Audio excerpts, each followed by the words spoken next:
दोस्तों अज असी मौजूद हाँ जी मिलर ट्रैक्टर मार्केट लाहौर ते रियाज रियाज के जरिए हालात तो इतने भाई उन्होंने ट्रैक्टर लिया जी 385 चौरी शफाकत टूर ग्रुप ने इन्होंने स्पैशल बंपर लवाया जी, छोटियां मुछां लवाइया, अगे प्लेट लवाई अपने नाम की।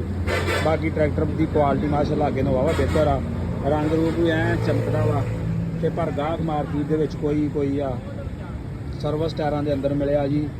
तो ये मिलिया वाला तुहाडा भला करे 38,30,000 रुपये का इन्होंने मिल गया जी। बाकी उत्ते रियाज जट की स्पैशल छत लवाई है जी, आ देख सकते तुसीं। और छत जी टूपां के उत्ते कसी गई आ और सिंगल करंट लगा है। साइड से देख लो, इधर भी देख लो। बाकी टॉप लैंक कंपनी नाल दिंदी है जी। बाकी छत छुत जी आप लवानी पैंदी, डीलैक्स नाल कंपनी छत दिंदी आ। और सर्विस टायरां का भी रेट आ जो ही है, आम टायरां का भी रेट आ जो ही है।